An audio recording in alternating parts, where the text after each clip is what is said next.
Salut, ça va bien? Salam alaikum, comment ça va? Tranquille? Sérieux? Est-ce que t'as planté aujourd'hui? Est-ce que t'as planté? Hein? Kassem fait ou Kassem? Il est parti en Espagne. C'est bien. Ah, super. Ah, il y a des petits pois aussi. Oui, on a des petits pois, bien sûr. Hein, Ça, c'est l'espace fleurs ici. Ça, c'est l'espace fleur. Hein. Et ça, espace gourgette. Oh, moi, dis donc, je découvre mes gourgettes en même temps. Super. Regarde-moi ça. Voilà. Ah, ben, dis donc. Il y a, c'est des, voilà. C'est une belle. Comme on dit, c'est la gourgette du pauvre. Avec ça, on va faire un couscous royal. Hein, c'est vraiment courgette bio. Hein. Bonjour, je m'appelle Abdel, donc je suis habitant du quartier. Et Mustapha aussi, il est habitant du quartier. Et on a pris une initiative ensemble avec Mustapha et moi et Samir.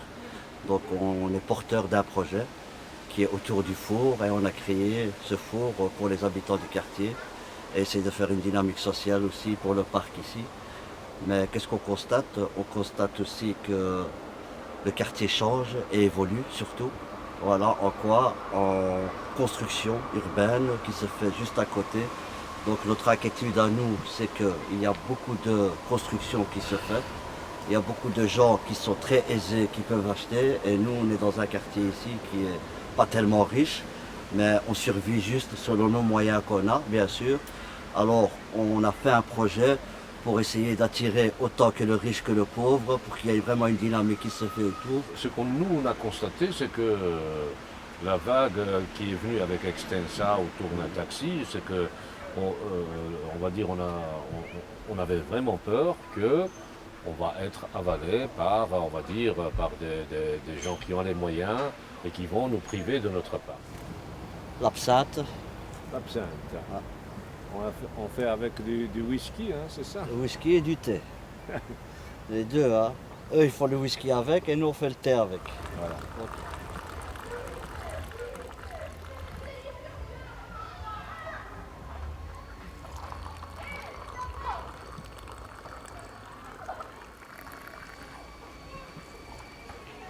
Il y a énormément de gens comme Abdel, comme moi, d'origine maghrébine, qui ont acheté leur maison et finalement, ils ont passé toute leur économie à rafistoler, à ranger les anciennes habitations. Et maintenant, c'est comme si on leur dit, mais écoutez, ça vaut mieux que vous nous vendez tout ça.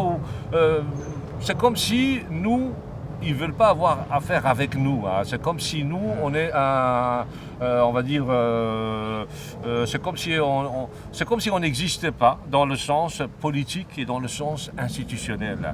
Voilà, donc on a beaucoup d'arbres, des noyers, des arbres fruitiers, on a des vignes, des figuiers, on a des pêchiers, des pommiers. Il y a plein de vignes, il y a des fèves, il y a un peu des fraises, donc c'est un peu varié.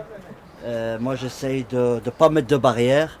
Les seules barrières que je mets, c'est les vignes, parce que ça donne plus de décoration et plus de trucs comme ça, comme moi. Il y a un truc, et ça profite aussi pour les habitants du quartier, ça profite pour moi, et ça profite aussi pour les jardiniers qui sont ici. Et à ce moment-là, on se fait un bon partage et on peut bien manger, bien boire et bien rigoler ensemble. Si par exemple Extensa ou les grandes sociétés qui s'intéressent disons, à notre zone canal ou notre zone tour et taxi, c'est parce qu'ils sont favorisés par le monde politique qui nous représente. Nous, ce qu'on demande, c'est que lorsqu'il y a une concertation. Lorsqu'il y a une commission de concertation, c'est que vous vous concertez avec nous. Et nous, on vous dit que votre façon de faire va carrément... c'est comme si vous venez Et vous profitez du jardin que nous, on a fait le long du canal. Vous allez profiter du pont qui va être fait par l'argent des contribuables. Et finalement, vous allez mettre les 3 buildings 50 mètres vers le haut.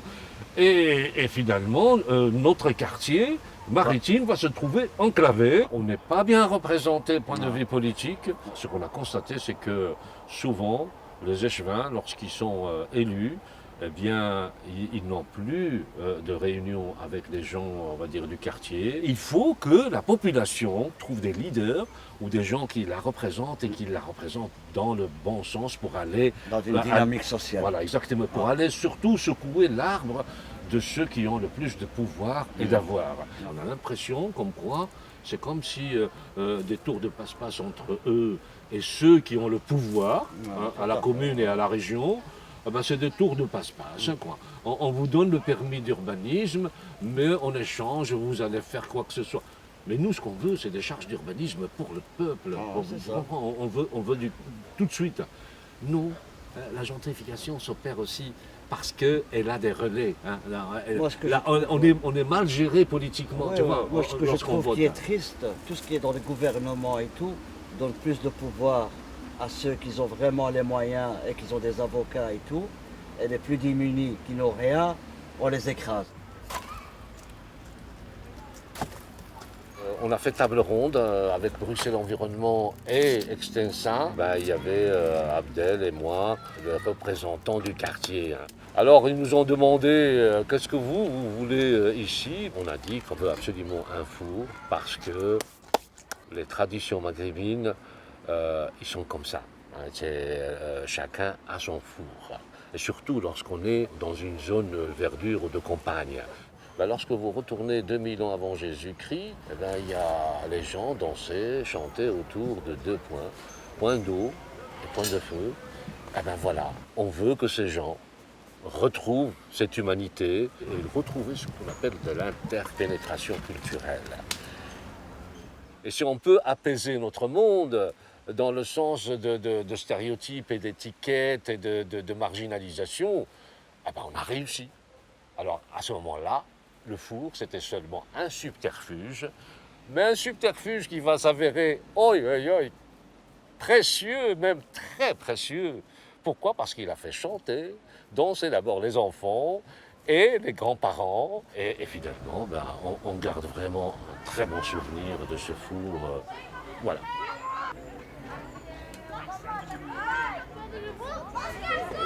Notre but à nous, c'est de faire du social et une pédagogique aussi pour que les enfants puissent avoir un épanouissement dans ce parc et pour avoir surtout une liberté individuelle. On se trouve face à un mur qui est très grand et qui bétonne beaucoup et qui nous ferme aussi la vue de notre vision. Et on ne sait pas peut-être plus tard ce qui va devenir. On est aussi dans le doute parce que l'évolution change.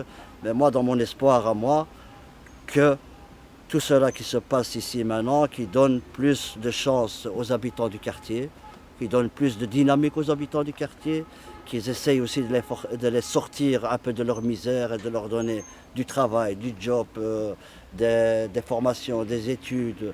Voilà, et normalement le riche doit aider le plus pauvre, et ce n'est pas le cas. Et c'est pour ça que nous, on est là, pour essayer de leur montrer qu'on est aussi un peu capable. C'est comme l'éléphant et la fourmi. Voilà, eux c'est l'éléphant, c'est le mastodon, et nous on est la petite fourmi qu'on est là, donc à faire créer des petits trucs.